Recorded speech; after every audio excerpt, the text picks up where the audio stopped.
possess at the moment.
Okay, everybody, it's 4:30. I think we'll call a meeting to order. Ryan, can you do roll call? Yeah, Commissioner Lenz, Here. Commissioner Moss. Here. Commissioner Betty. Here. Commissioner Rock, Here. Commissioner Paul, Here. Commissioners Milfy and Kinder are absent. Okay, we have a quorum. Ryan, do you want to verify that all notices have been posted as required? Yeah.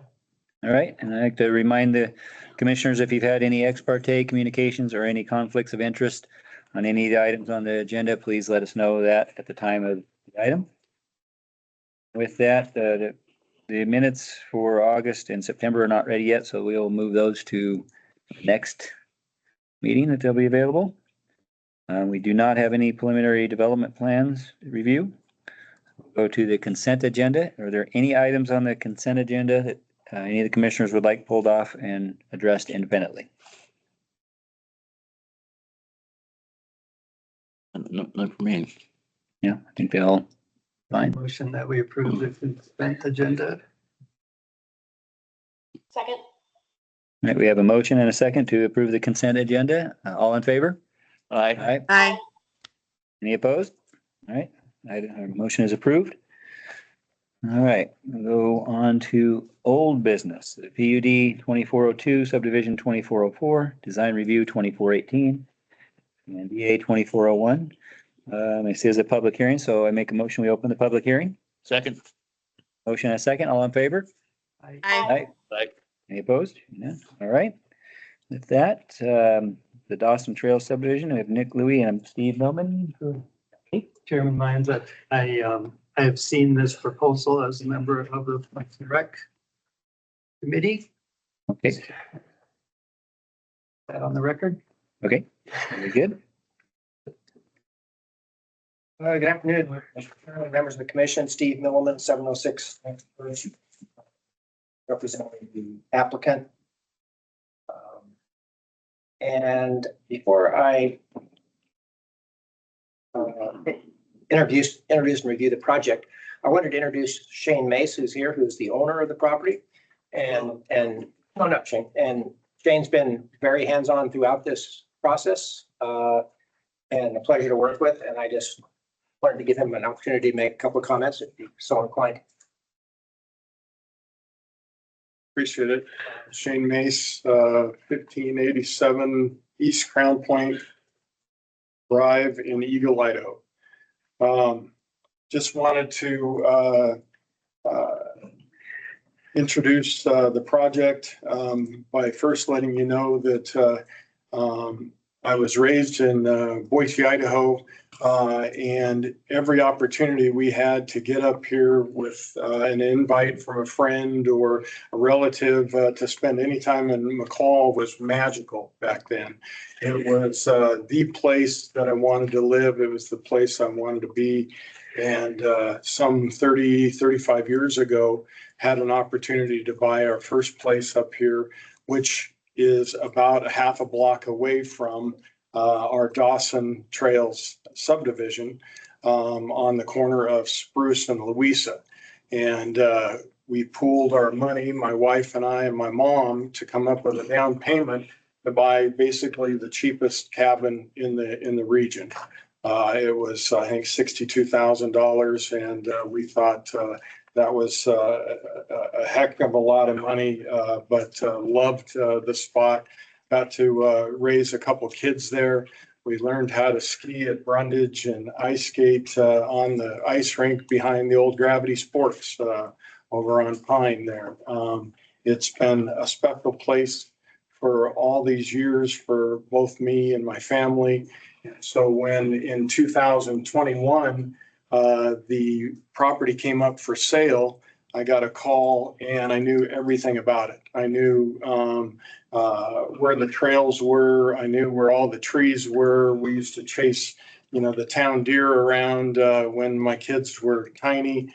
It was an awesome opportunity to come back into the neighborhood and hope that we can offer a win-win development. And by a win-win development, I mean something that's good for the city and something that's good for the community and the new people that will live there. So I spent most of my professional life installing utilities.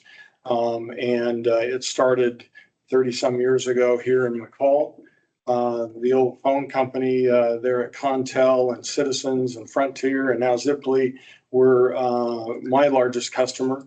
And then we also worked for Idaho Power. So I've had my crews work virtually on every development here in the valley that's gone in the last 30+ years. And so from that standpoint, I've always had a calling to, the new development in town and seeing the community grow. Knowing that I wanted a win-win, I thought the best thing I could do is put the best team available together to work on this development. That's where, Steve came in, Nick, Louie, Wayne and Emily, Greg and Rob. These guys have been absolutely phenomenal to work with. And it's probably why we won't ever have to talk, right? Because these guys do a wonderful job. So I wanted to say thank you for the opportunity.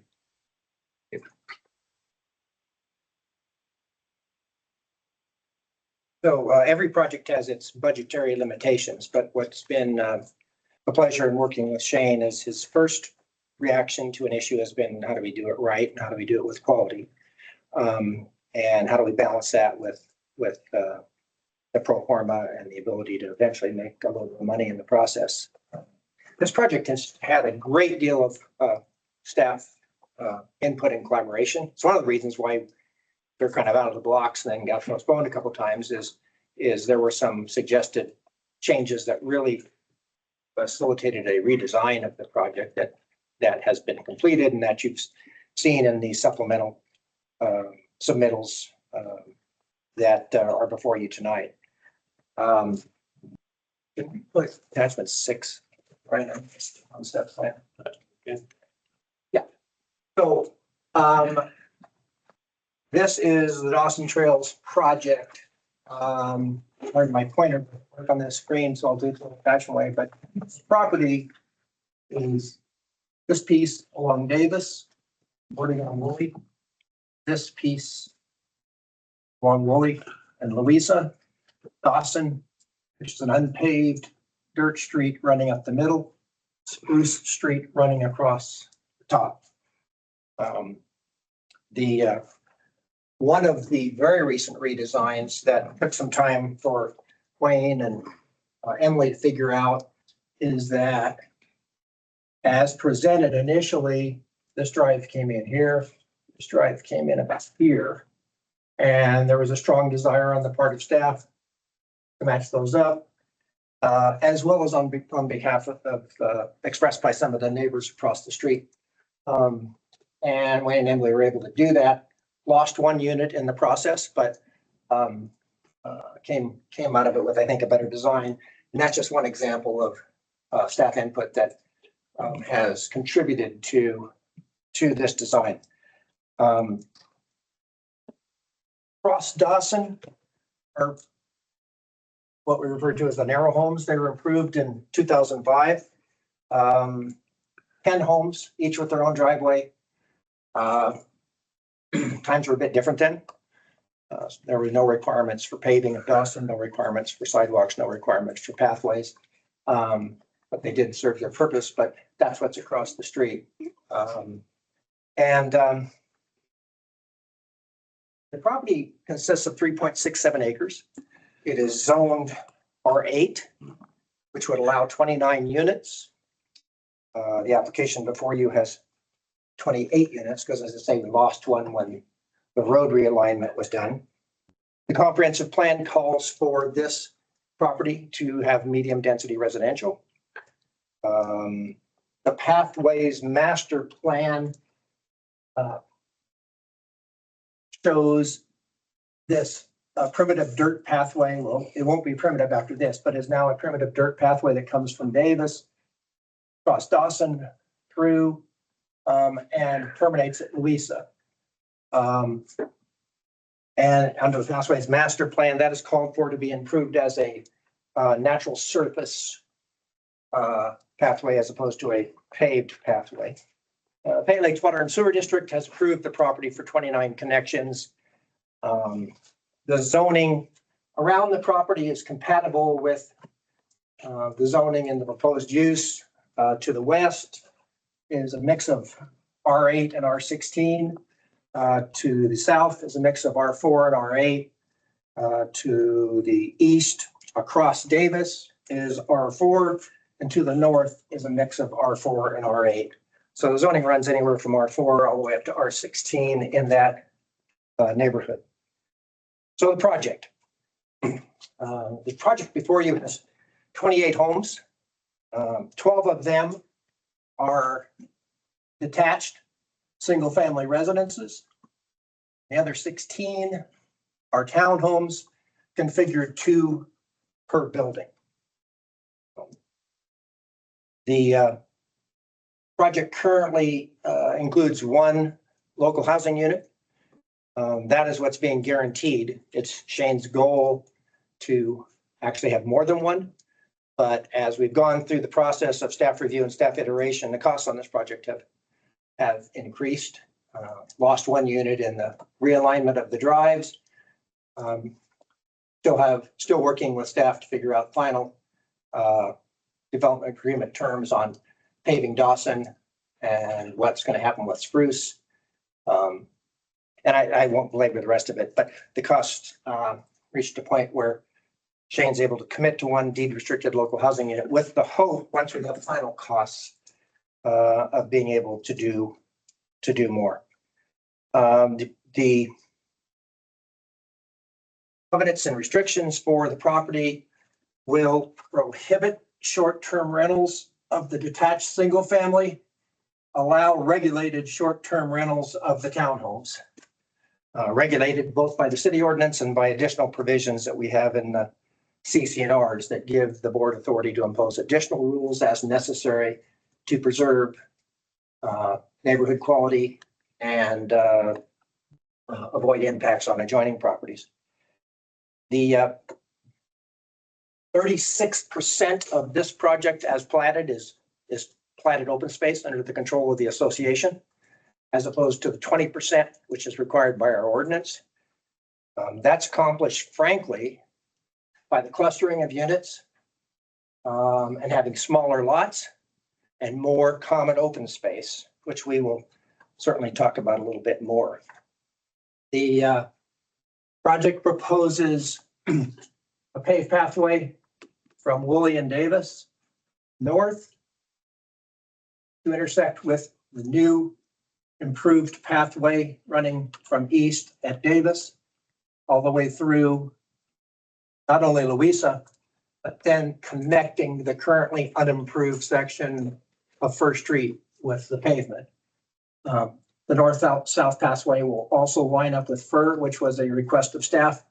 The thought that people are coming down Fir and we have a better opportunity to get to this pathway. These will all be dedicated public pathways, all maintained by the association.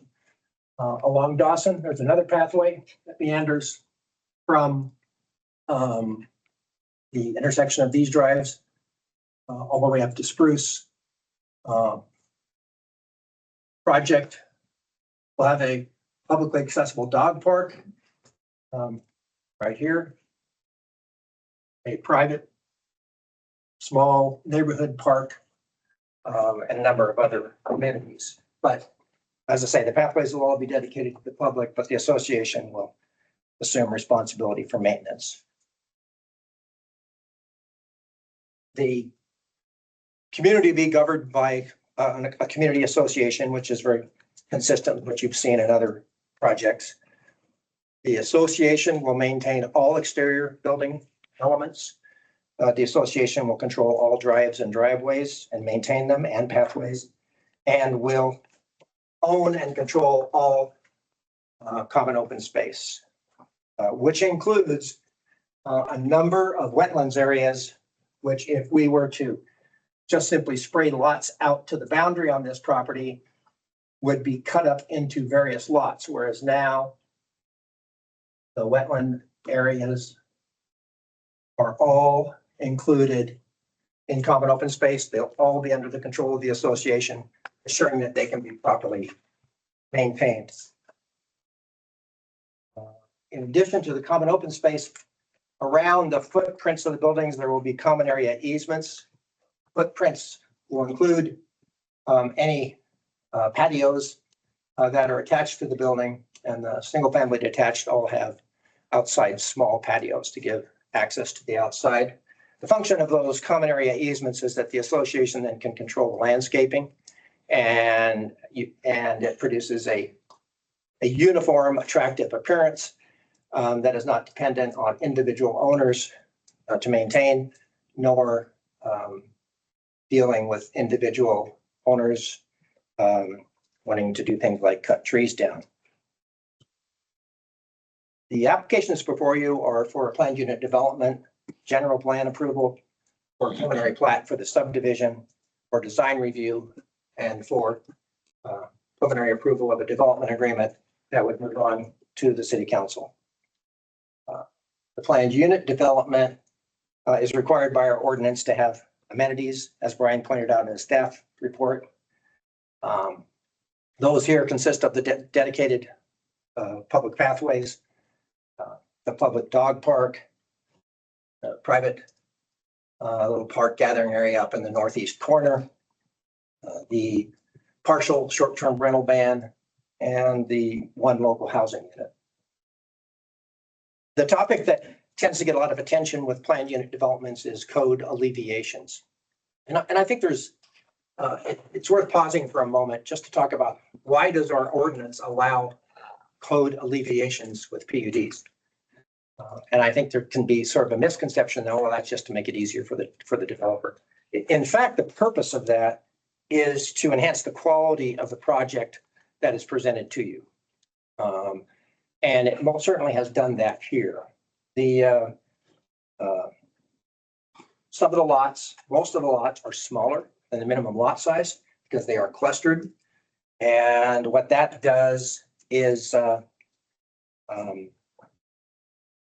maximize the open space that can be preserved, which is specifically envisioned by our ordinance, which provides it 3.10.07F. Buildings may be clustered to preserve open space. The city may require clustering to avoid development in wetlands or other environmentally sensitive areas, or to preserve tree groves, which is exactly what having these smaller lots accomplishes, because by the association controlling twice the open space, which would otherwise be required, you have better control over tree retention, much better control over wetlands, and a much more attractive appearing project from the outside looking in.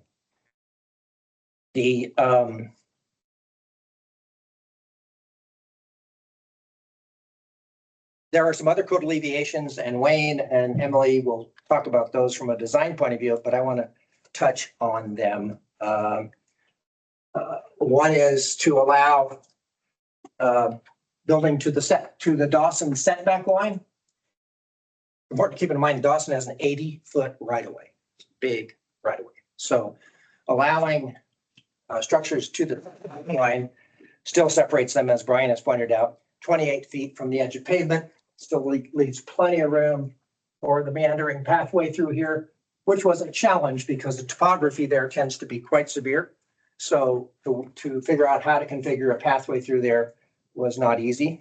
And what it does is allow more tree retention, less congestion interior in the development, without in any way threatening any of the activities that might go on the Dawson right away. Another code alleviation is lot coverage. And any time that you do townhomes, you're of course not going to meet lot coverage because townhomes are footprint lots. And these other lots, by being smaller and clustered, allow, as I've said, for more open space and more control and maintenance from the association for the betterment of that open space. The alternative, again, Hey, well, what if you didn't do that? Well, what you'd see then is a subdivision that just has, that is filled with lots and has the minimum open space. And for this site, that would really be too bad because it would become much more challenging to properly protect the wetlands, much more challenging to maximize the tree retention, would be less attractive, and would lead potentially to more conflict between owners over what they can and can't do with their lots. So by going with the smaller lots, we of course trigger some lot coverage. It's important to note if you calculate lot coverage for the project as a whole, it meets the terms of the ordinance. If you do it by individual lot, then of course there are some lots that don't meet it. A code alleviation that we had some confusion about, which is our bad, is the side yard setbacks, which Wayne and Emily will talk to you about, between buildings. And we thought they had been called out in the application. Brian pointed out they hadn't been specifically called out, although they were shown in the plans. We discussed it with staff. There is now a specific request for a code alleviation for the side yard setbacks. And for a lot of the same reasons that apply to the other code alleviations, it's to maximize the clustering of units, maximize the open space and the amenities. It's actually completely consistent with our ordinance. Chapter 10 on PUDs provides at subsection D, setbacks for buildings within the interior of the project may be less than required in the zone. A minimum distance of 10 feet shall be maintained between all detached buildings unless greater separation is required by fire or building codes. Here, the closest buildings are the very closest, are 10 feet at the extended eave line and 14 feet wall to wall. So these buildings fall squarely within the provisions of our code regarding PUDs. And Wayne and Emily, I think, can better help explain why that does not present any issues as to snow or otherwise. Having this design having been used now in McCall for some time with other projects. So it's my view that these code alleviations and the quality of the design team has produced a project that stays within the density allowances of the ordinance, does not request any density changes, is actually one less than the density allowance, protects the wetlands. The wetland impacts are minimal, will be handled with a nationwide permit that is pending. Maximizes tree retention, which was a big challenge on this property because there are some really nice trees, and maintains consistent quality in terms of appearance of the common area and appearance of the buildings.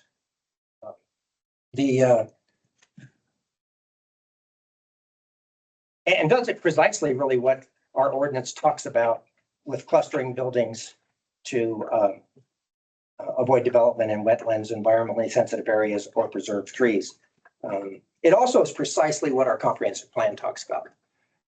If we look at the goals of our comprehensive plan under the land use section, policy 2.2 is promote compact, walkable developments. And that's exactly what you're looking at here.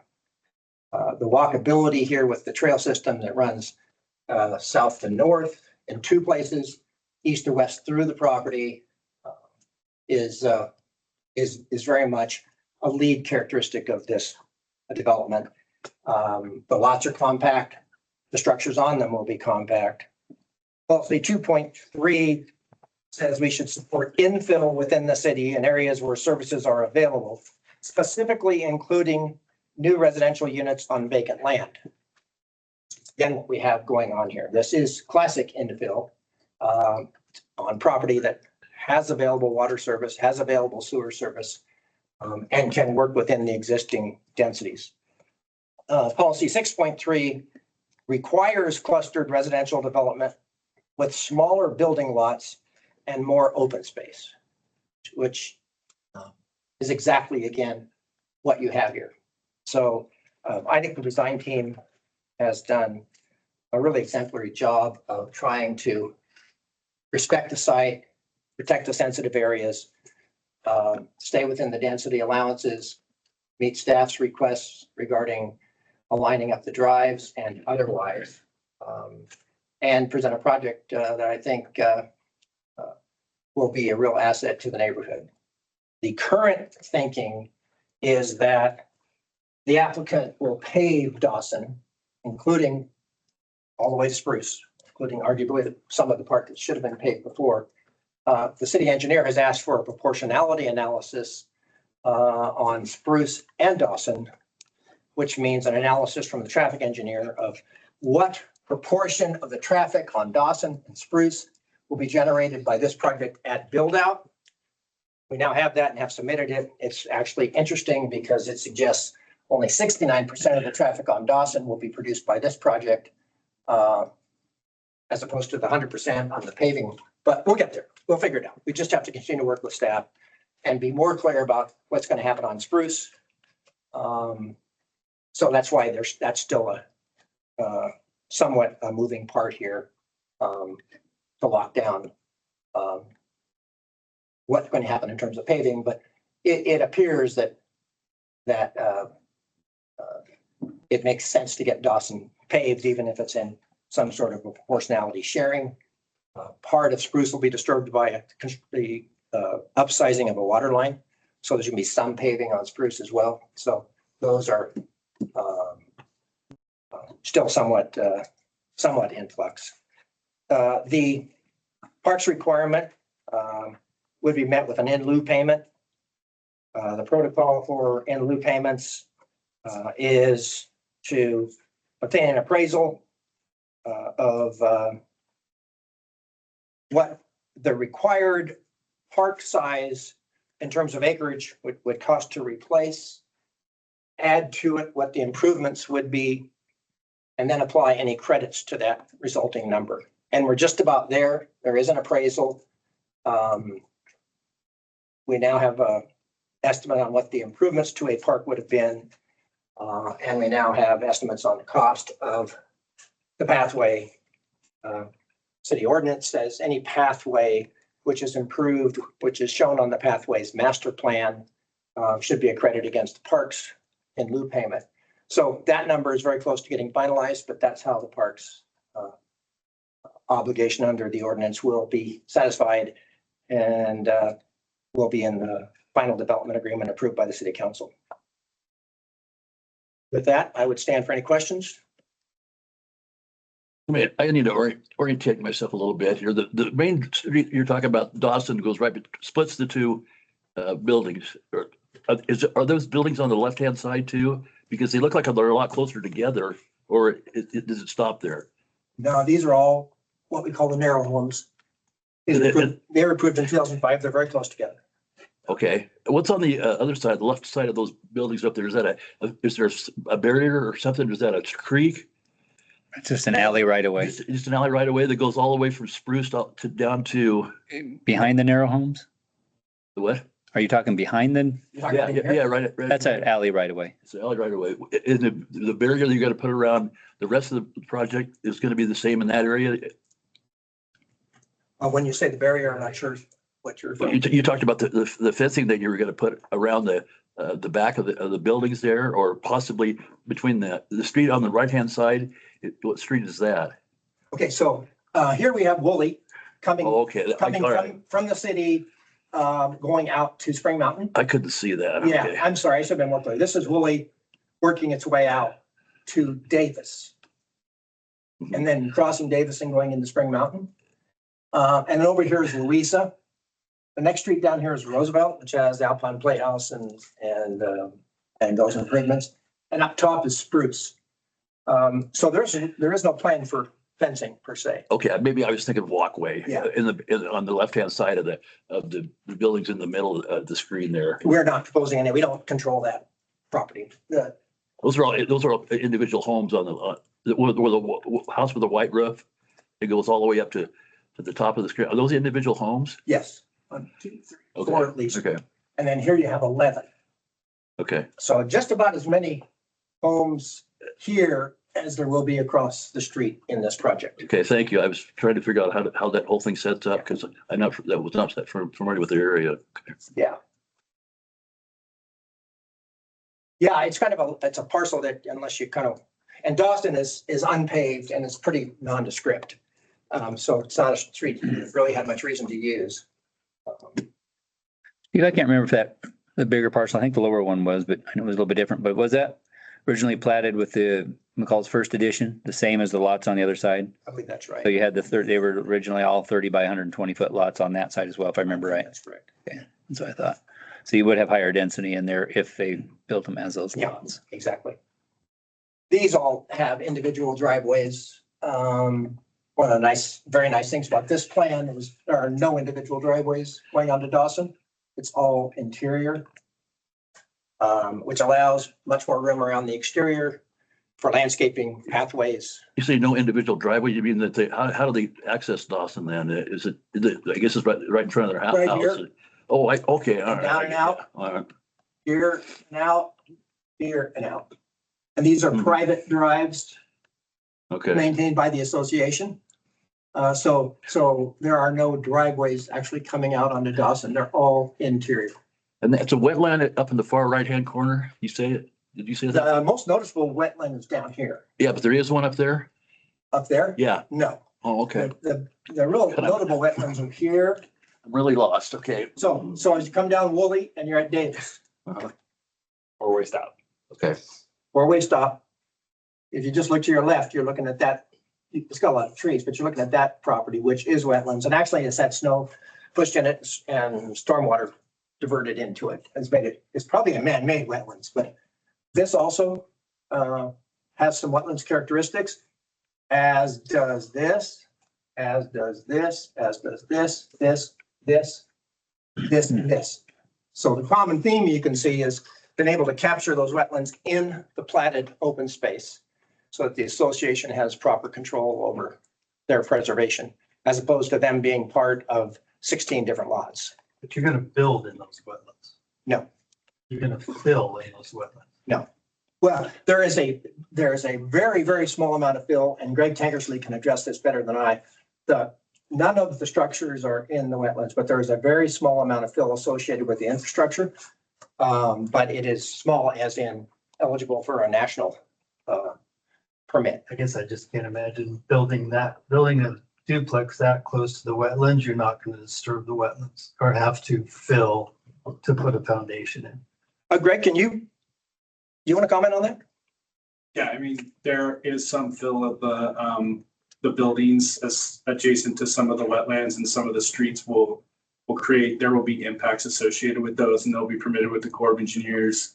The impacts will be less than 1/10 of an acre, which would not require any mitigation for those impacts. It's pretty minor for consideration as far as the Corps is concerned.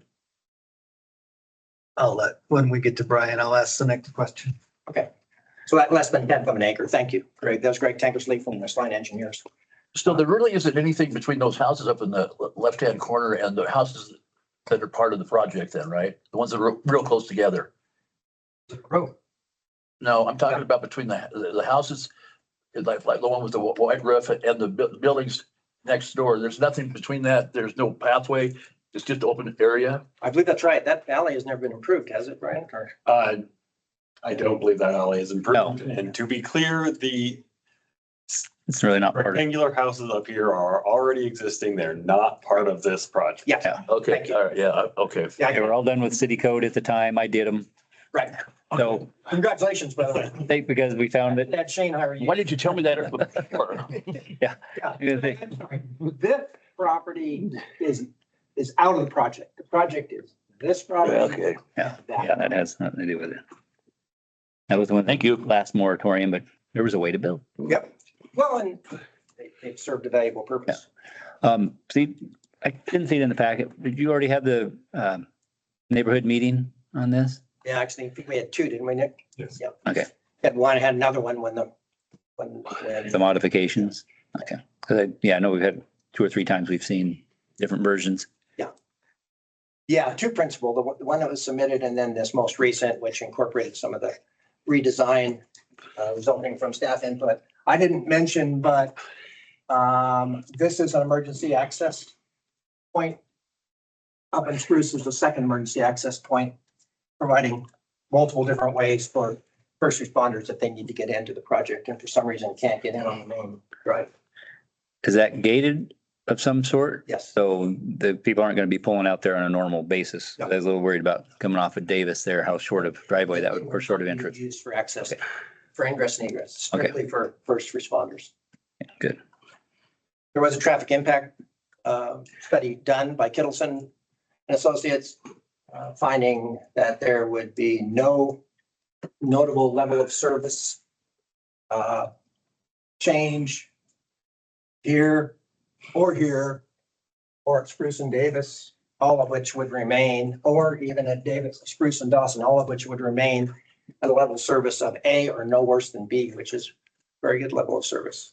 And that is in the record. There was a request following that for a proportionality analysis.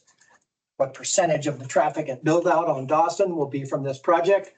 The answer is about 67, 68%. And the same as to Spruce, which is a lower percentage.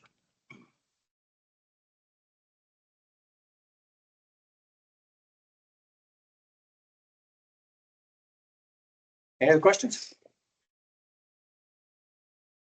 I'd like to invite Wayne and Emily both to come up and talk a little bit from the design point of view about the project and the code alleviations and the thinking that that went into those.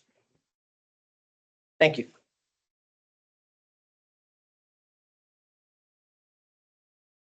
Go to the landscape plan so we can talk a little bit more broadly about one more. Three. Yeah. So my name is Emily Bettine. I'm the landscape architect and planner on this project. And I'm Wayne Rumley, Epicos Design Architect. So we've actually been involved with this property for a number of years, through initial design concepts and into this team that we have now presenting this project before you. So I just want to go a little bit into the background of how we see the site fitting into the neighborhood and where we've gone with the layout you see. And then Wayne can talk a little bit more about the specific buildings that we've selected for the project. So you'll see the townhomes, the duplexes are in the higher density, more visible part of the project from the busier streets. And that's intentional to create that tie-in to more of a downtown McCall, just a little bit higher density product. And then as you hide back into the trees, you have the single family homes. The layout of the site, I'm really grateful for the incredible staff that we have to work with and their suggestions that help us make this a stronger project for you. So we have just one access point from each side onto Dawson. And we've really clustered those townhomes to avoid the wetland impacts and work with the existing trees. We also worked really closely with Kurt Wolf, the city arborist, to identify the areas of highest priority trees. And so those end up being around the edges of the development where the impact, the visual impact and the tree canopy that you see from a distance is really preserved. In those key locations. So that's been a really strong point of this project, that we save some trees wherever we can and we save the best possible specimens that we can. So there's really larger areas of tree protection rather than just one tree that's in the middle of a parking area that isn't given a really great chance of survival, even though, oh, we could meander the parking space around it. No, these are actual areas of preserved understory and canopy. And then you notice that we did what looks like through streets, but the gated access points that Steve was talking about, that helps us to further protect trees and the other vegetation by not needing to create all that extra space for an entire fire truck turnaround space. By having a gate, which that was a suggestion from the fire department. Do that. Are the dark green dots existing trees that you're saving or Yes. trees you're Do you want to go planting? back one slide? Yeah, so you'll see on this slide, we have a exhibit showing these are all areas where we're really having almost no impact to even grading earthwork. We're really focusing on just around the footprints of the units. So this whole corner here, these corners around the outside, and especially that corner at Spruce and Davis is where the most magnificent trees are up on the hill. And we've worked with the design of the units and the layout of the site to truly give those trees some space. So the dark dots that you were asking about, the dark dots are all the trees that were identified by Kurt Wolf in 3 tiers of, desirability, right? Desirability, how healthy they are, how, what a specimen sample it is, all of that. So those were all the trees identified. And like you'll notice there are a few through the middle, through the driveway. And so you can see pretty clearly, obviously we will need to remove some trees, but you can also see like down in the wetland on the corner, which is the 4-way stop at Davis and Woolley. That's all aspen trees, which aspen, kind of some spruce, maybe some lodgepole in there that, and Kurt walked it all, but it isn't really identified as these need to be saved. The critical ones are here on this southwest corner here. As you're coming along Woolley, everybody sees those trees. I'm sure you all notice them. They're very dramatic, beautiful trees. And then also up in that northeast corner, as you're on Davis, the hillside. There's actually quite a hillside there. It goes up, and then you've got these big ponderosas. Is there a house on the top of the hill? No. There's no house on this hill. Next block up. Next to- Next block up has like one house that's in the middle of the okay. lot. I didn't want to jump into where you were headed. Great. Yeah. So pretty much all of the trees in the middle section of the upper north portion are going away. Kind of the interior Yes. middle, yes. Yeah, so, We have a few kind of there's a few right in there's a there few right at between the units. intersection, just off property actually, that will be maintained even with road improvements. But yes, this kind of cluster right along where the bank really rises will need to go because of the grading. My question, looking back at the other slide, there were trees up against foundations. I was like, those are not going to be existing trees, right? Correct, Yeah, correct. we're giving at least 8 feet for any tree that we're even suggesting to be saved. We want to work closely with Kurt. We've got one identified right here. And right here that we're gonna have to evaluate in the field. We do have more than 8 feet, to get a little technical on it, but there are methods. We just need to verify exactly where the roots are going. And that'll be, To Steve's comment about saving most of the trees, you're not really saving most of the trees on the lot. You're saving what you can. that's fair. Okay. Not the majority of the trees, but the absolute best tree on there, Kurt said, this one right here is his. Where the park is. Yes. Yeah. So, we really leaned on his expertise of this is healthy, this is a tree that will, have a legacy as well. Okay. In the genetics and all of that. So. Fair point. Thank you. How do you know if they're healthy? Just look at them and say So you can look at, yeah, Because I got a lot of trees out of my place that look healthy, but they're not.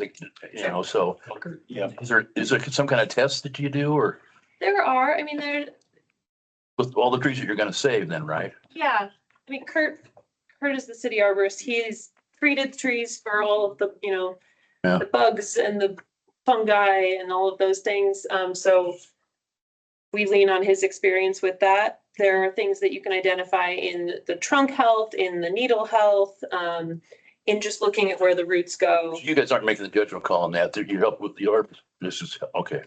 We're working with him. we didn't come up with the black dot, which of those dots Uh-huh. are good, better, best. He identified all of those and we got them surveyed in order to see how we can work around them, and given all of the constraints that Steve also laid out earlier, right? Where we obviously have setbacks to deal with and densities and all these kinds of things too. So,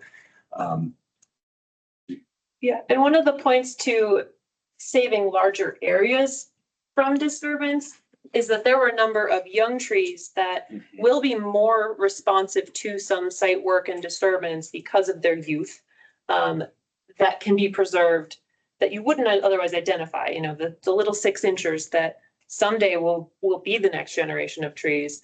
That was what we worked with him to say, if we can save a chunk of land rather than one specimen, that's more valuable for the future.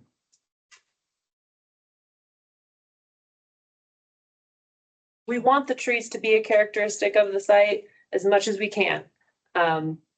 Shane has said that from day one, that this is a site characterized by its trees. Where can we focus on the best trees to save and still have a viable project? in fact, on this screen here, that image on the top, that is the view of the north side. If it's roughly an L shape, that north side there along Spruce.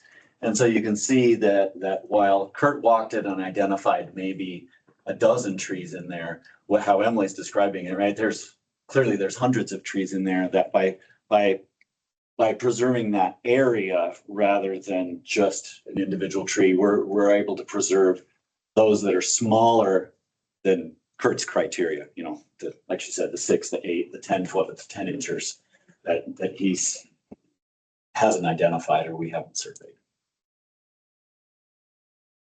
Yeah, where I wanted to jump in, if I may. So, and I'm glad this slide is up. Hopefully that helps, Tony, helps you to see like those homes, those skinny homes, those aren't part of the property, This L shape is. Took me a while, but I got it now. Yeah, okay. And then I did want to also, make, comment that, they're not through streets. So again, there's a bollard there for emergency access only. And so that helps with the neighborhood, us fitting into the neighborhood. And I would say, we really started the design process with multiple site visits. By walking, by riding our bikes through there. I think it's not a coincidence that the project is named Dawson Trails, because we do really feel that the trails, bisecting and integrating the project are really integral to the design. If I can talk quickly, I guess, about the homes, so these homes here are single family homes. They're 2-story. Yeah, maybe we jump into some of these 3D views we have of the property. So this computer generated view is of Dawson and Spruce. And so you'll see by preserving these are the trees that we are preserving per Kurt's. Again, just the surveyed ones. Just the surveyed ones. There's a lot more density and, understory that's not showing in the CAD model. But you can see the sense of scale that those trees give to the homes. And we really want the project to feel like it blends into the neighborhood. And so to that effect, we also then design the homes with traditional roof forms. We're not going, mountain modern. Traditional roof forms, we are designing them to hold snow on the roofs. 2 stories to stay in scale. The townhomes will go to 3 stories, but again, this area here we envision as a little quieter portion of the property, single family residential homes designed to kind of fit into the surrounding neighborhood. Let's see, maybe the next slide as well starts to show the view. Can you switch to maybe 91? Oh, this is 91. Yeah. Oh, okay. Now it's up. Okay. Sorry. I was watching up here. Didn't see it. So the townhomes that we have designed, there's a view from Dawson into the townhomes. The units are, I guess, the most similar. The best example that we've come up with is, a lot of us were involved with the Silver Pine project over by Alpine Village. Those are those 3-story chalet homes, and this project really has a lot of similarity to that in terms of how much density, how much space between the buildings, how the roofs are designed to hold the snow, that clustered type of a development. Those pathways aren't really there, are they? The This- sidewalks and the, This is what we will be doing. So this is Dawson currently, so the pathway. and along this is the Dawson. new driveway that goes in. Okay, This side is single family, and if I had extended the rendering to the right, you'd start seeing the townhomes. the two roads up on the upper slide. This one, okay, so this is looking at Woolley, Dawson and Woolley, and this is the new driveway. If you can see this detention basin here, that's where all the stormwater flows from east to west. You know, this is that open space, and this is the new path. That's the pathway. So if you could go maybe to 80. That picture is standing here in the street of Dawson. This is the major road, and then this is that pathway. And this is all the open space, wetland, stormwater conveyance for the east side of town, really. And all that area is in the easement, correct? Water and Yes, recreation easement? yes, yeah, that's unbuildable area.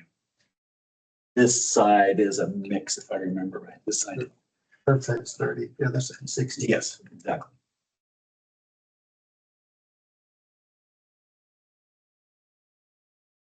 Yeah, this is that, well, currently it's that kind of that wildlife corridor, you know.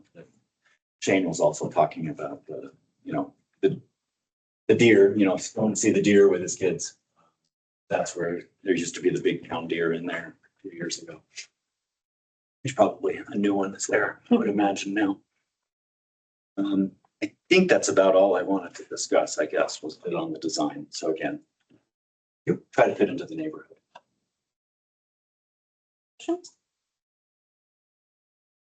Commissioners, any questions for the applicant before we go to Brian? I just have one additional comment, Mr. Chairman, if I might. If we go back to, is it 6? Yeah. Or attachment 6, doesn't really matter. Point I was making is that, not that most of the trees will be staying, I don't believe I said that. The point I was trying to make is that by going to smaller lots and smaller units, and in some cases setback alleviations, those code alleviations, the tree retention is enhanced by that. There's more ability to retain trees, including the ones Kurt found significant. Same point really that Brian made in his staff report, that enhances the ability to configure units and retain more trees.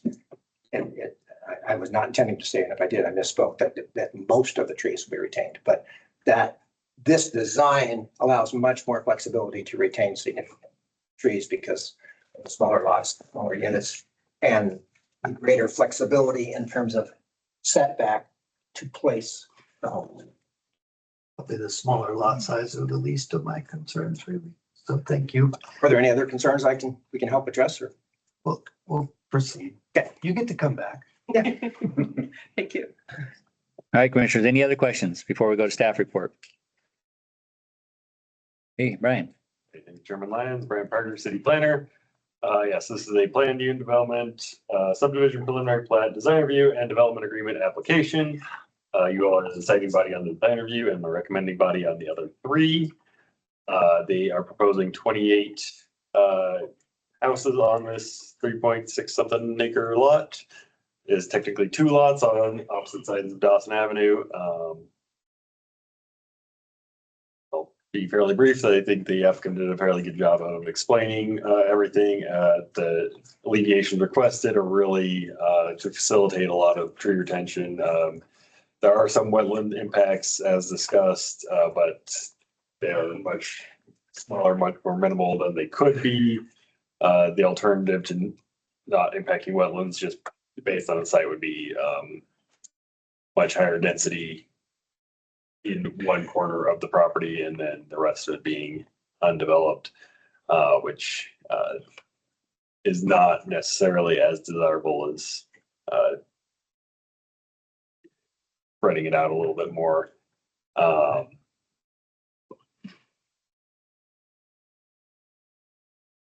Yeah, I will stand for any questions. How many alleviations total are they asking for? I did not count. I had 4 down, but I And don't, then I believe added probably in the 2-to-1 height ratio. That was confusion. I would really avoid making it purely a counting game and say, do these alleviations make sense for the project, for the community, to achieve goals that we want to see achieved in the comp plan and code. I don't understand what does that mean? You're not put a number on them or? I mean, you can put a number on it if you would like. I would try to value what they're trying to achieve Okay. more than purely are they requesting alleviation. quality, not quantity. I get it.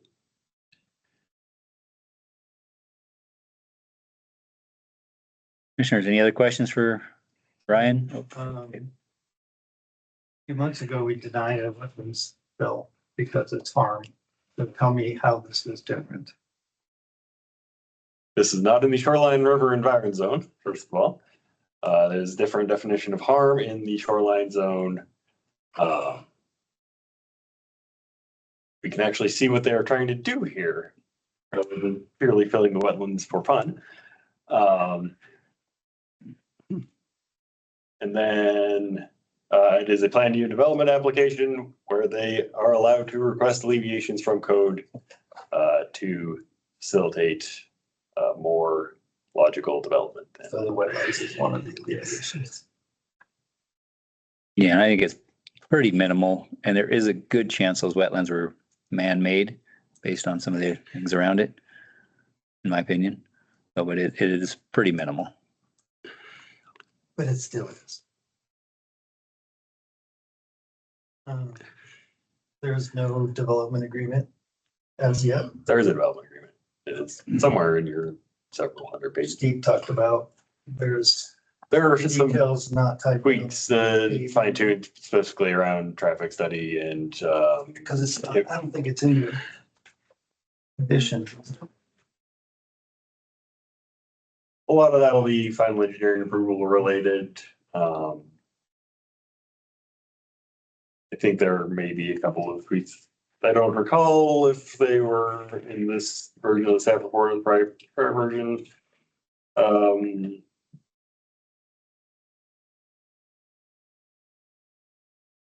No, I don't think there are any modifications, in addition to approval.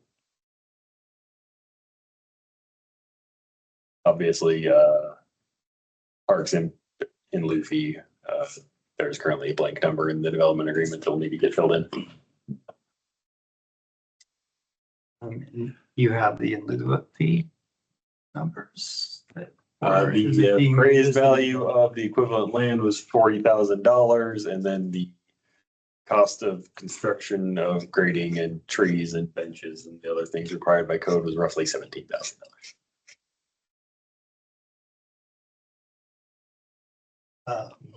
That just benches and code, benches and such along the pathway that they're trying to get credit for.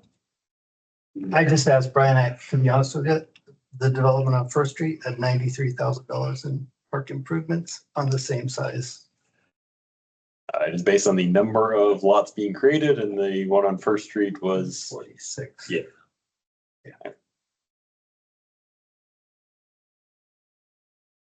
But still, half of 93 is not 17.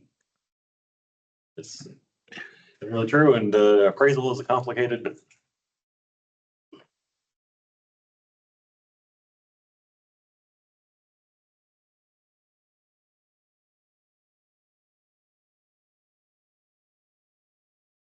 Commissioners, any other questions for Brian at this point?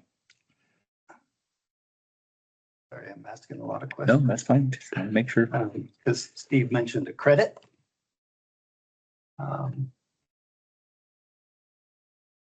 Which means we would conceivably not see any of that $47,000.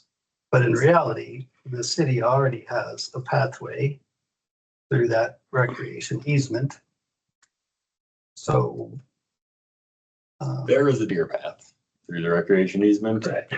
That is used. If I had my bicycle tonight, I would probably be riding it home. Yeah. I would not say that that is a safe and usable pathway for a lot of, But in reality, the only reason they're improving it is because it runs through the middle of their development. and we requested it in the Parks and Recreation Master Plan. There's also one along Davis. The rec department has indicated that there is a pathway half a block south. I mean, you see, the city already has the $47,000 because of that path. No. We won't see any of that money, Tom. Tony, Thank you. All right. But there is an additional pathway along Davis from Woolly to yeah, There up are north a little bit to the current bike path. lanes on the shoulder Oh, on, but they're gonna put one in, right? Isn't that what he said? There was gonna be another so pathway on the west side of Davis up to that path. Yes, right along there. So that's new. bike lanes on the sides of the road on Davis. They're proposing an additional separated asphalt pathway up. Yeah, off of that's there to Davis defer. And then connect into the. Oh, that's in addition, that's not Who's gonna there. connect to the Woolly pathway. Yes. Right. Well, across the street from it. I don't see the need to give them a credit to improve the rest of the pathway through their development. My opinion.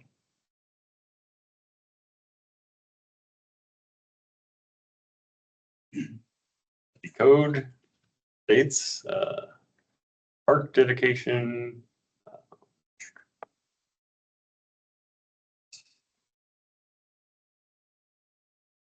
Such trail improvements shall be undertaken same time as other public improvements, so.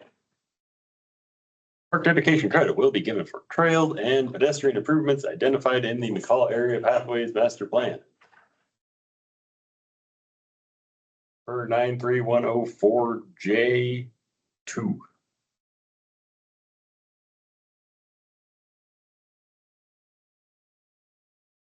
But instead of this development creating a park of 8/10 of an acre, they're going to improve a pathway through their development and not contribute a dime to Parks and Rec.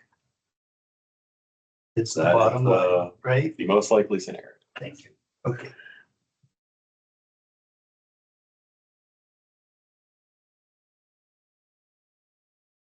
Any other questions for Brian at this time? Okay, Morgan. Hearing. Hello, commissioners. So the engineering letter should be in your packet. Overall, it seems like the project with a few tweaks will meet our standards and state standards. As Steve mentioned, we are still working out the proportionality and mitigations required by the project. This is something we do with all of these large projects, is look at what kind of increase is proposed, what's required, what we're not requiring, and how that all plays out, since we're only allowed to require what's proportional to this project. And then if there's anything above that, we would have to discuss if the city has any funds to help with that. So that's all part of a conversation that we still need to have and sit down to come up with those final numbers for the development agreement. The stormwater is one of those items that just needs a little bit more attention, because it's part of that large conveyance that comes down from Aspen Ridge through the property down to the lake that we saw similar on another project recently. So just including that in some of those calculations, that was really the main piece that was missing there. Everything else has been thought through. The hydraulic model was performed, and upgrades to the water main, in addition to the looping system they're proposing, are required. They need to upgrade the water line in Spruce Street from a 4-inch to an 8-inch from Davis to Dawson to get the proper flows and pressures required for fire protection. And then that's most of the comments that are kind of at the top of the list. We do have Horrocks reviewing these TISs as well. They're our third-party consultant, so they get copied on all of our responses and are helping us navigate our way through the proportionality and impacts that are proposed. Please let me know if you have any questions.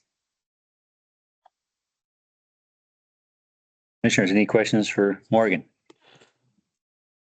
The traffic study didn't say there is no impact, but it's not, it doesn't reach a next level of service, right? So the traffic impact study, there is an increase in traffic since all of their traffic is on Dawson, so that does increase. And then there are tables within the plan that show that there are a few spots that the level of service will increase, but not to a failing level. And then there was one comment in here from Horrocks that the Woolley and Davis intersection wasn't analyzed for turn lanes because it's a four-way stop, which doesn't typically have a turn lane analysis with it. But if it ever wasn't upgraded past a four-way stop, like a signal of some sort, it would need an eastbound left turn lane. But that's if we ever upgrade it past a four-way stop.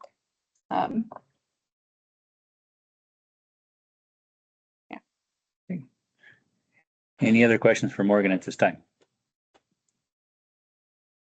All right, this is a public hearing, so we'll open it up for public comment. Is there anybody online or on the phone that wishes to comment regarding this application? I don't know if we have anybody on the phone. If you're on the phone, you may need to hit *6 to unmute yourself. Do you know anybody on the phone? Anybody online or on the phone who wish to comment?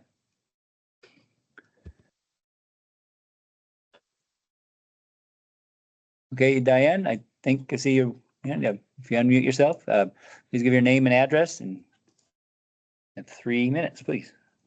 Okay, Diana Hakes, 1304 Dawson Avenue.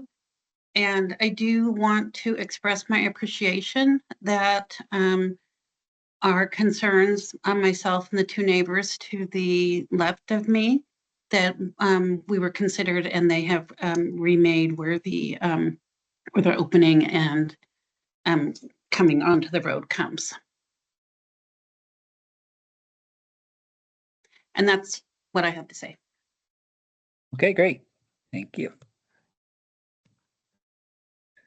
there anybody else online or on the phone that wishes to comment? Anybody here in the audience that wishes to comment regarding this application? If you were with the project? Okay, with that, we will close the public comment.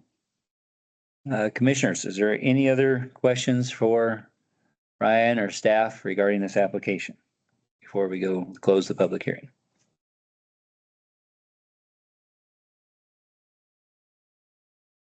Chairman, I have Oh. final Oh, comments. yeah. Please.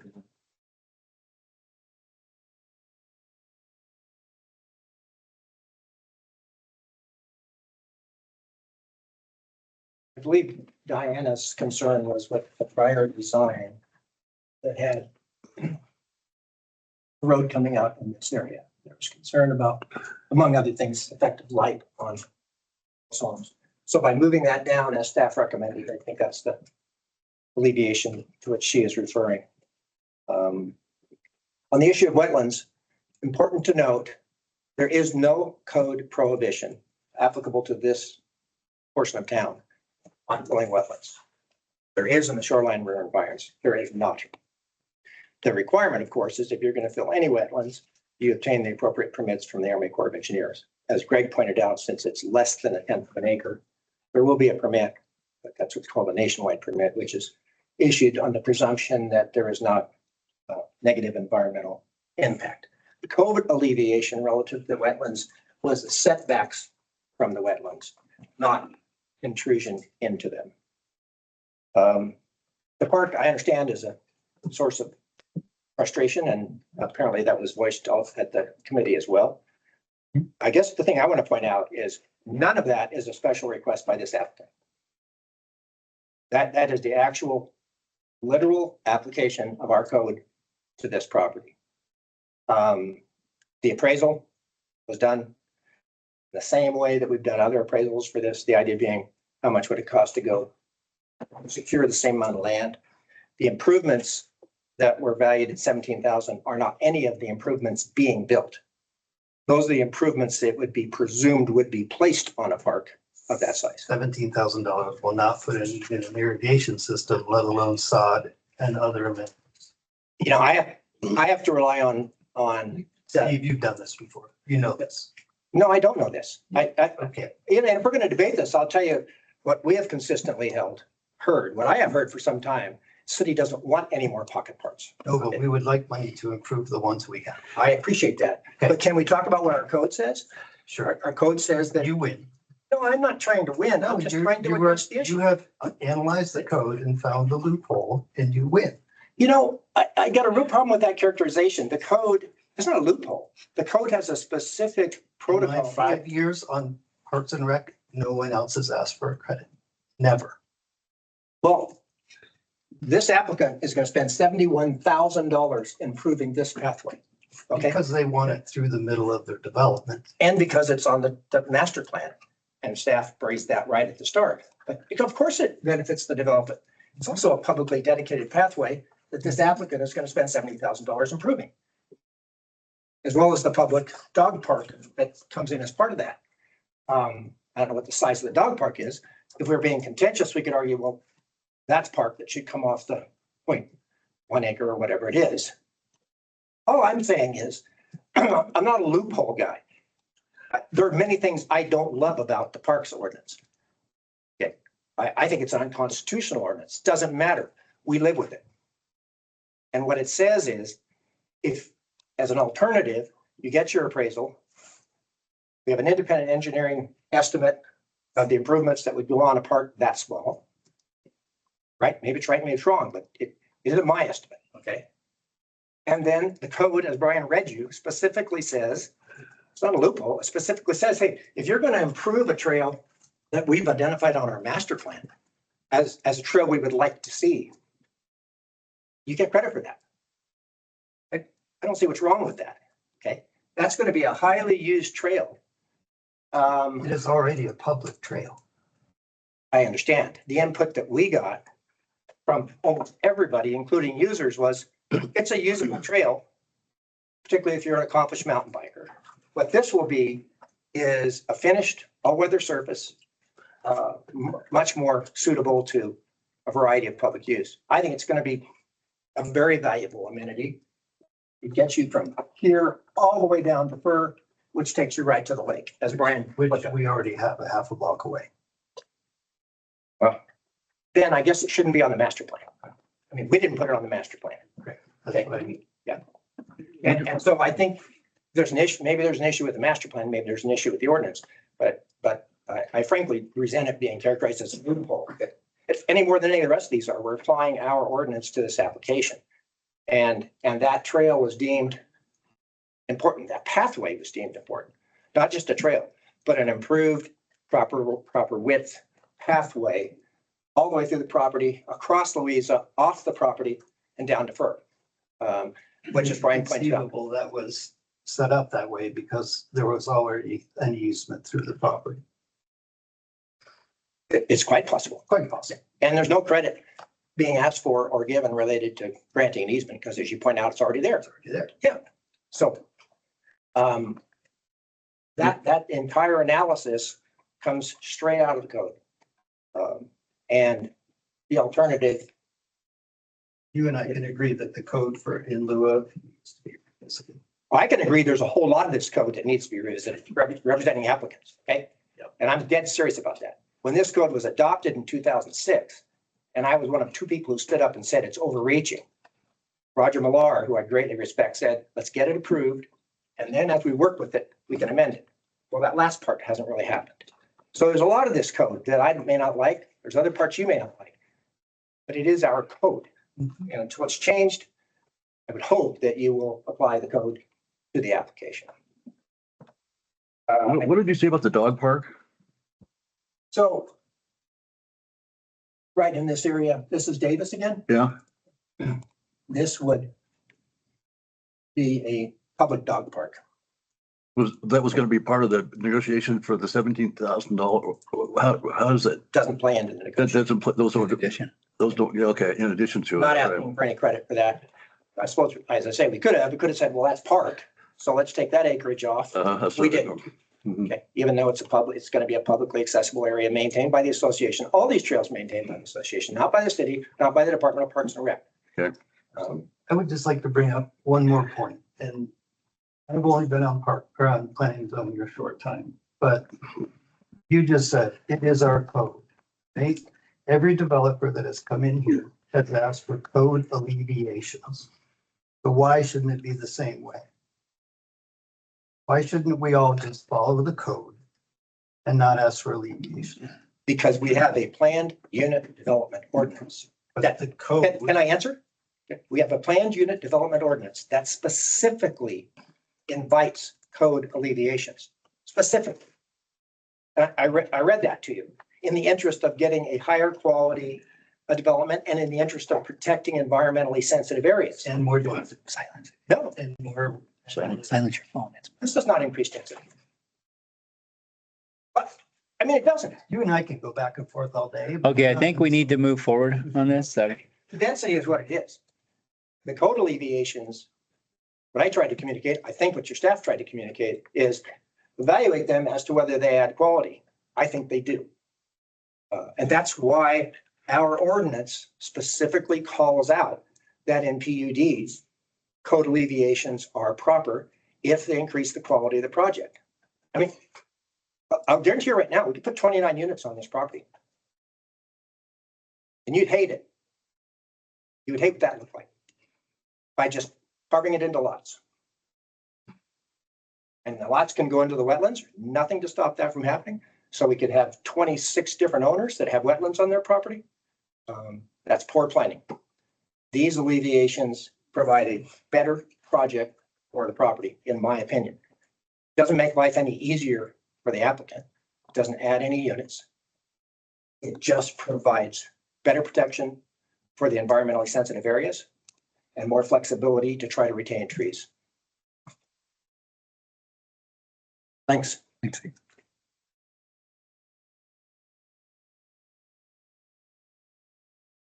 All right, commissioners, any other questions for staff or the applicant before we close the public comment or public hearing?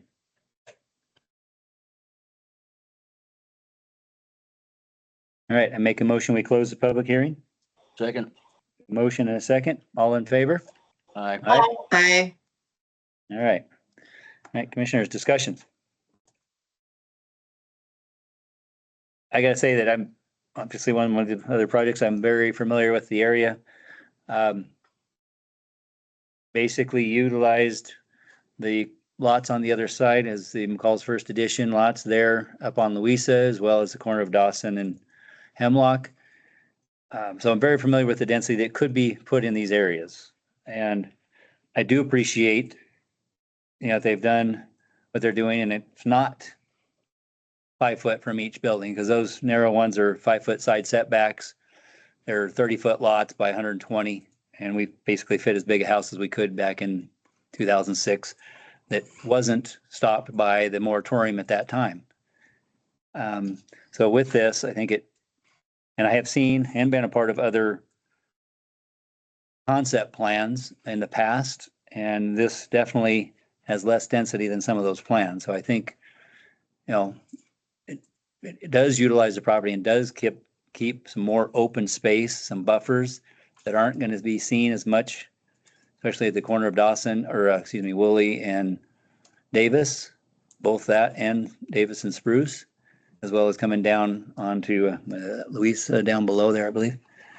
So, I think should take some consideration in, there is some nice buffers there, so you're not going to see it as much as what could possibly be done there.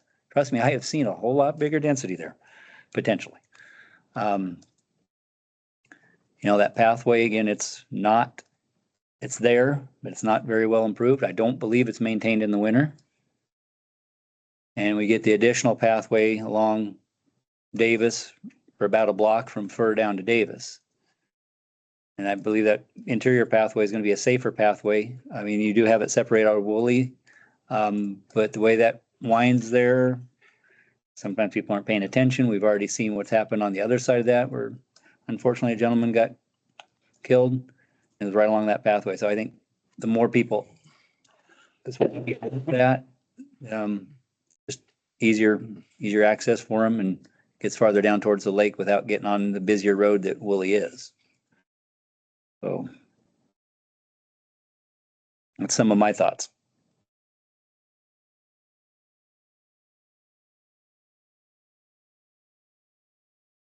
Liz, Dana, you got been pretty quiet on this one.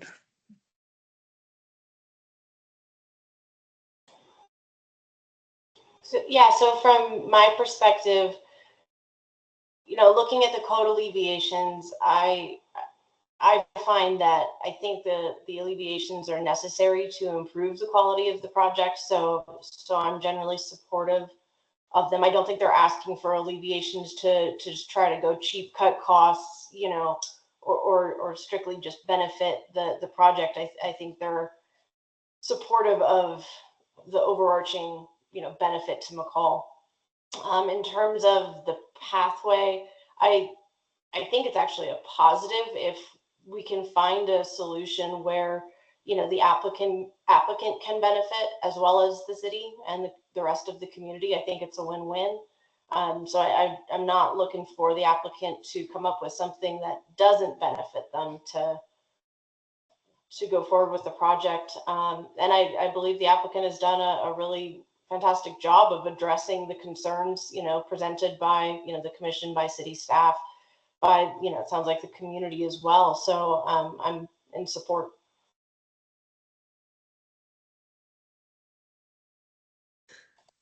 Yeah, I agree with Liz. I think the applicant, they've been very mindful with how they've designed this.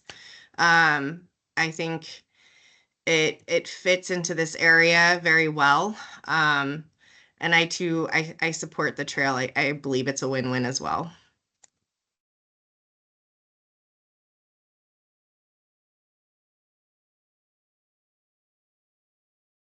I think the pathway is a big part of the whole thing, and I would like to see people that maintain the pathway, as well as they said they're going to maintain all the other roads and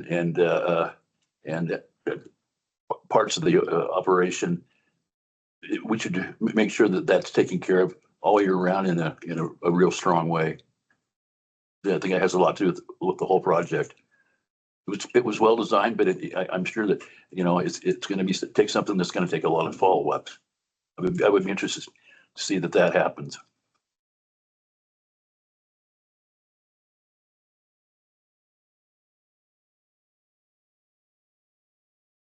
Dave? Oh, I've had my time. Okay.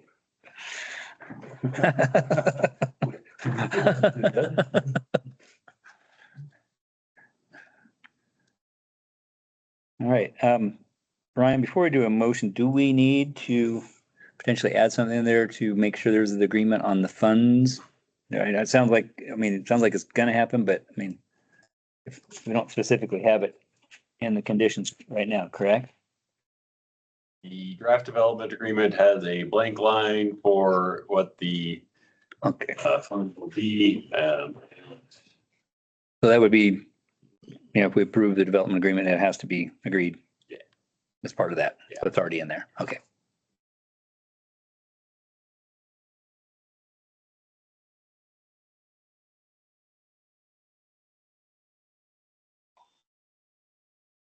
All right, I move to approve.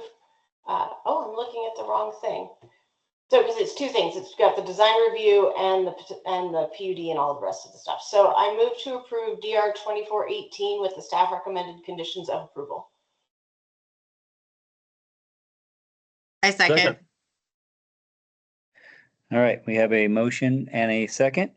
Brian, we do a roll call? Ready, Commissioner Rock, Yes. Commissioner Pa, Yes.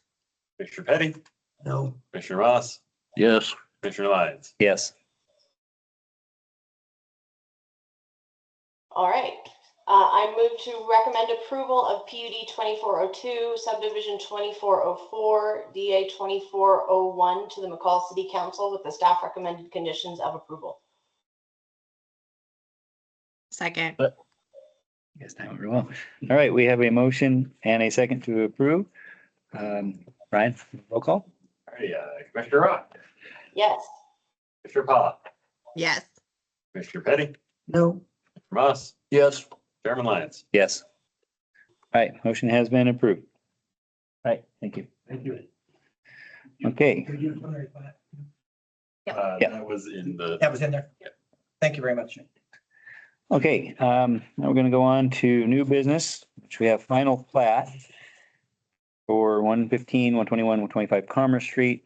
One thing I wanted to note, the packet did not have that information in it until prior to the meeting. However, I think we recognize that those materials were basically the exact same as they have been. I don't believe there's any new items on there, and we'll still have a presentation on those. Do the commissioners have any problems with moving forward, considering those that information was not in there, even though nothing's changed from our original discussion? This is the final plat approval. We've already went through this one. Nothing's changed. Nothing has changed on Yeah. it, so. Fine. All right, with that, and this is not a public hearing, if I remember correctly, so we don't have to open public comment. So we have David, or is David here? Are you, Luke's gonna present on this one? Okay.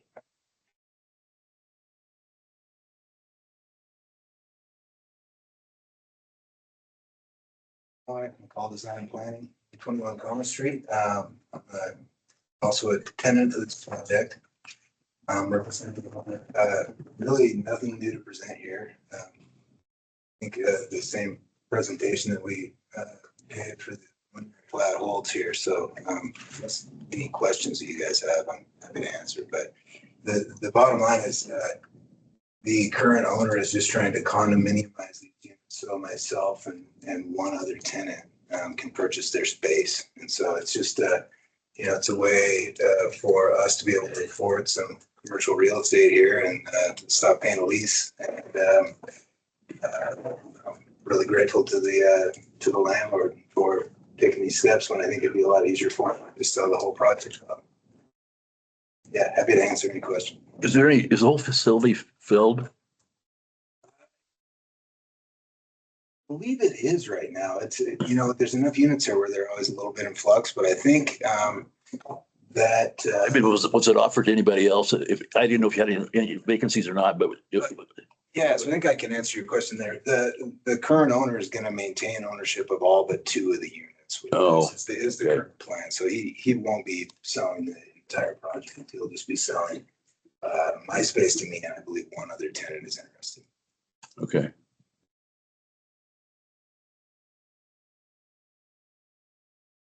All right, commissioners, any other questions for Luke? Pretty clean on this one? All right, thanks. Ryan, any new updates or anything on staff report? Chairman Lyons, no, I will keep this one pretty brief. This was in front of you guys, the preliminary plat a few months ago. It is condominiumizing the existing commercial space. This is a step in the process. And it's a recommendation to the city council for the final plat. Commissioners, any questions for Brian? Can't imagine there would be any. Morgan, anything from you? I just have a few basic comments that shouldn't be too difficult to address before the plat is approved. I think we finally settled on the water infrastructure sizing for the existing meters. And then I just had a few questions about stormwater, which I think their engineer's already gotten back to me, but I haven't had a chance to review it yet. Commissioners, any questions for Morgan? Okay. Again, this is not a public hearing, so we don't have to close anything. We'll just have discussion. Any thoughts, concerns, questions, or I'm open for a motion.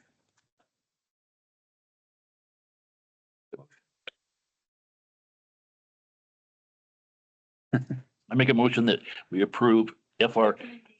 Make a motion for a recommendation of approval. I'll start over. I make a recommendation for What was it Make a again? motion for a I recommendation. make a motion for recommendation of approval for FP 24 dash 02, 115, 121 and 125 Commerce Street. With staff evaluating it and making sure that all the I's are crossed, T's are crossed and the I's are dotted. And staff recommendations of approval. And staff recommendations of approval. Okay, I'll get this right eventually. Okay, okay. I need a bicycle in here. Second.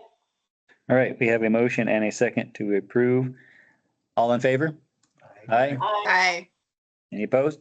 Hearing none, motion is approved. Okay. With that, we have two positions opening up for, on the commission. One that Ryan Kinzer is no longer going to be serving. And the second is Liz Rock's position, which does wish to continue to serve. So I would say, pardon me? We vote yes on this. I was just gonna say, let's take Liz's position first. I mean, I've looked over the other applicants. I think we got some strong applicants there, but I do like the idea that the time that Liz has been on the commission, her experience and skills, that I think adds a great amount. And oh, I'm sorry. Liz, would you like to give your speech and why you want to continue? Forgot about that. I was giving it for you. Make it Yeah, good. I appreciate the support, but yes, I would. So Liz Rock, I've served on the Planning and Zoning Commission for about 3 years now. I have a bachelor's degree in philosophy and sociology as well as a law degree. My day job is I do IT project management and acquisition consulting. My client is the U.S. Navy. I've been doing that for about 16 years. What I think I bring to the commission is an open mind. I want to hear the applicant, get the input from staff, listen to the community voices and the perspectives across the commissioners to try to build consensus and find common ground wherever we can. I use my legal education and my professional expertise to apply the codes and policies to specific situations. That allows me to balance, some of the binary yes, no, compliant or not considerations, as well as subjective concerns that, impact every property because every property is unique. In terms of commitment, I attend all the meetings I can.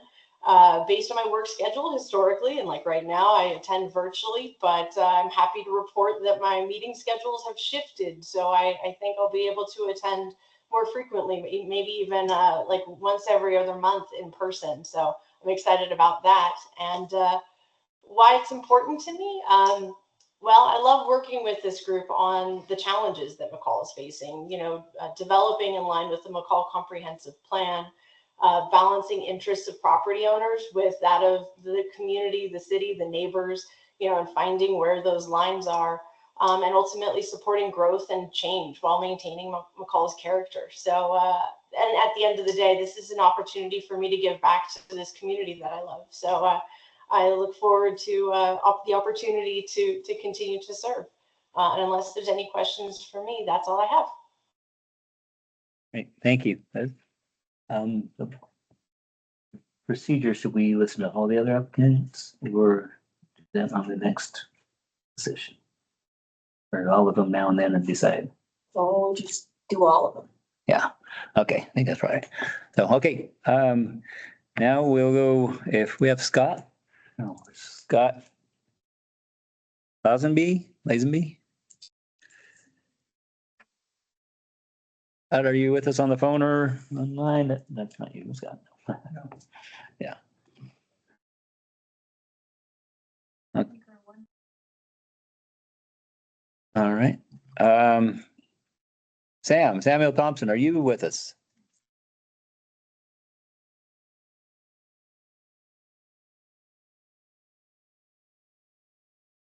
All right. Russ Fogel. Yeah. Yes, you'd like to, Want to go up there? if you'd like to come up and say anything you'd like about yourself?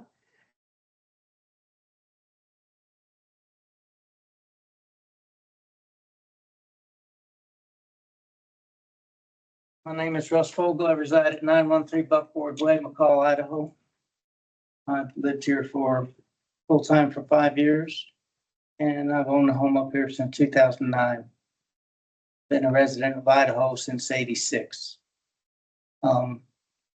Reason I'd like to be part of I've been to several meetings here. I like the process. I'm all for growth, controlled. I would like to be part of that process. I've been around a lot in the world, and I've seen a lot of uncontrolled growth. And it's terrible. And I like codes. I understand codes, and I think they should be followed to the letter. And I like what I just saw here just today, and another couple times. Alleviations are, if they're a win-win, they're good. If they're not, they're not. And that's kind of how I feel about that. But I like to be part of that process. I like listening. That's all. Okay, great. Thank you.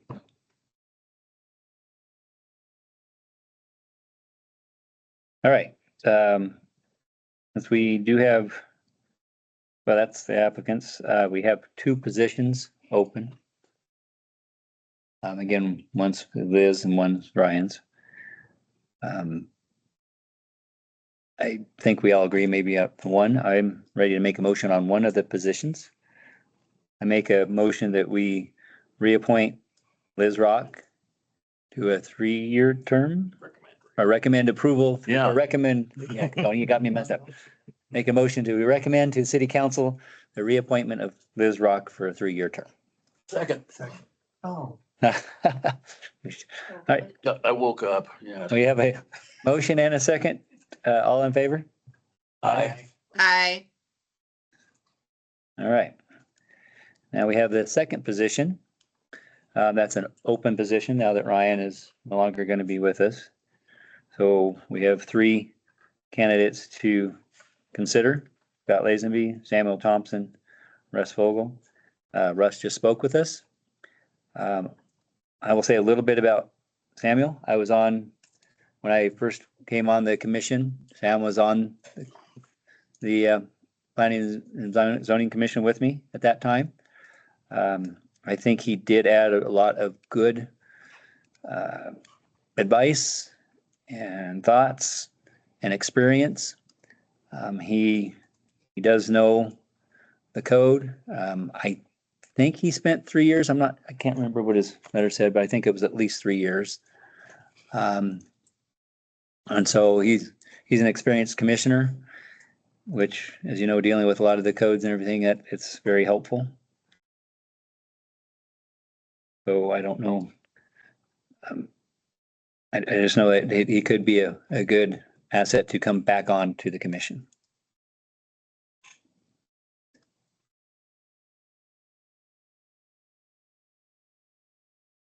I realize keeping kids alive is important. I wish we can't delay this, right? We need to decide this. If you guys are confident you can make quorum for the November meeting with 6 commissioners on the commission, you can take your time. Still, I think remains 4 commissioners have to show up. Yes, You don't yes. have a Discount.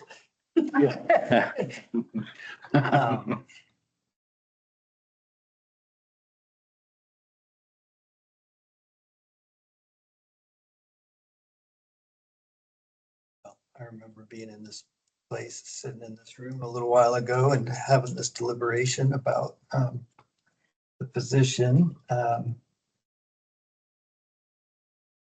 I think either one would be, I appreciate experience from 2018 to 21. Also a time of some growth.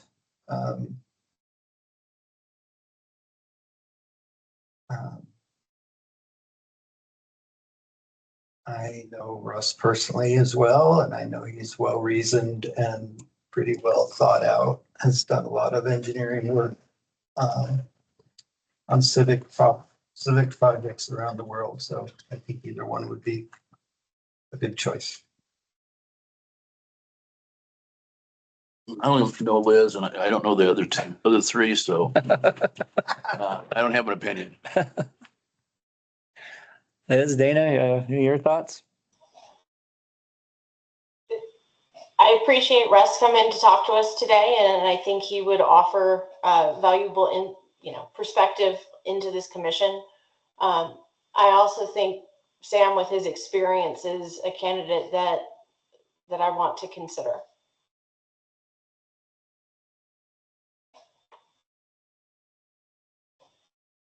I would love to hear from Sam personally, because I don't know either.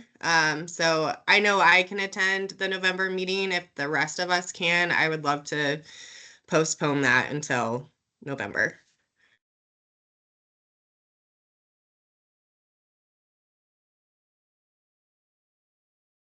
Everybody else think they can be here at the November meetings? I don't want to hopefully have an issue where we.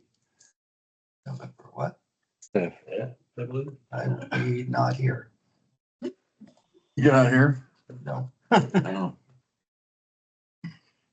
I think Just a reminder for the commission, election day too. it's a recommendation of the city council, but we bring forth your recommendation, but we also bring forth all the candidates. So, they're gonna take your recommendation, but there might be an opportunity for them to consider hearing from each candidate as well. The city council? Yeah, ultimately they'll have the decision. They make the appointment ultimately.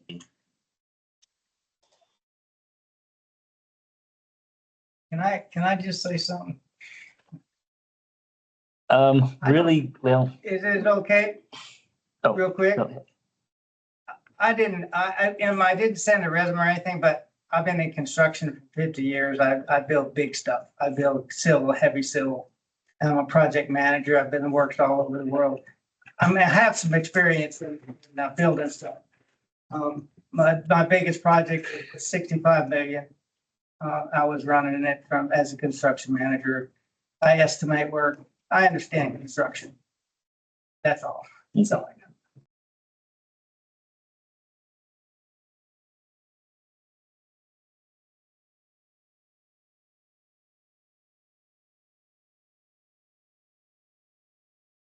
Well. And I appreciate Russ, your experience. I guess got to lean on my experience with Samuel and his background and experience with the commission, as well as the length of time in the McCall area. So I am prepared to make a motion to recommend appointment by the city council for Samuel Thompson.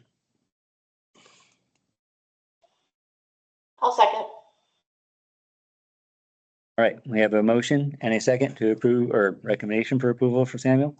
All in favor? Aye. Aye. All opposed? Ryan, maybe we're do a roll call vote. Chairman Lyons, Yes. Commissioner Rock, Yes. Commissioner Pa, No. Commissioner Petty, No. Commissioner Moss. Yes. Even though I don't know. All right. All right, motion. Chairman, can I ask a question? Commissioner Pa and Commissioner Petty, do you want me to say no, or abstain?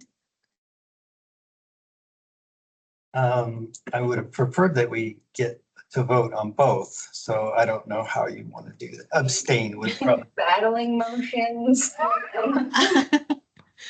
I abstain. I would like to hear from him. I can't recommend someone that I don't know and have not heard from.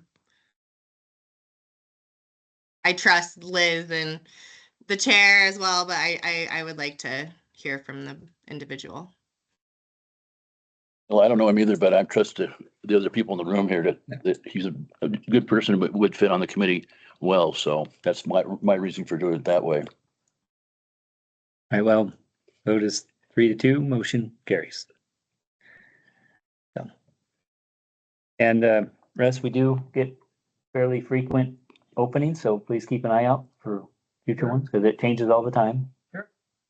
So, You got my resume, you got my letter. we appreciate that. We kind of keep an eye out in the paper and that does happen.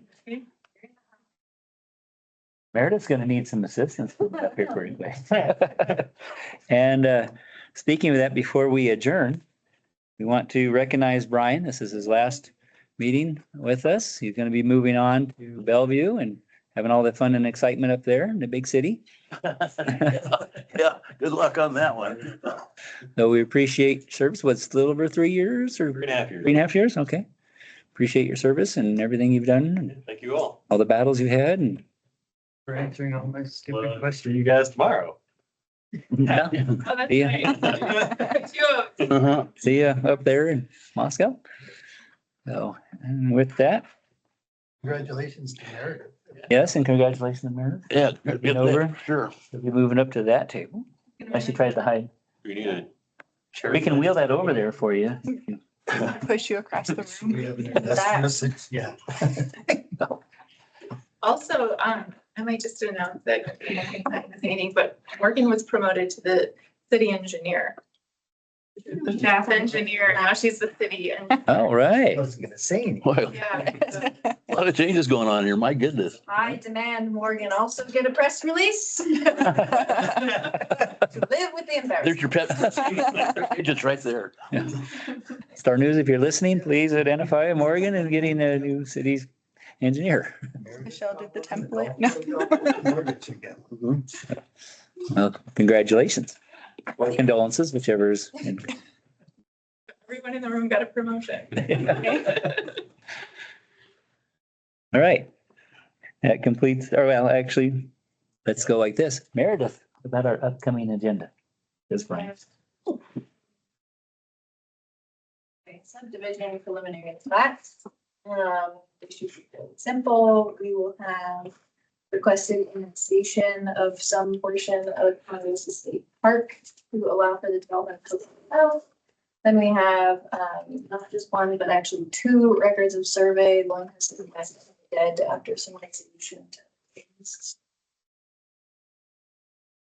Busy on election day, but please make your plan to vote ahead because it will be election day. I would like to make sure you do all of your civic duties. All right. With that, Tony, you want one last hurrah? With that, congratulations to everybody that got a promotion in here. I didn't get one, but all right. Anyway, I make a motion that at 6:20 we adjourn. Have a motion and a second to adjourn. All in favor? Aye. Aye. Opposed? Hearing none. We are adjourned. Thank you, everybody. We'll see you on Thank the you, 5th. and congrats everyone in there. Congrats. Good luck, Brian. We'll miss you.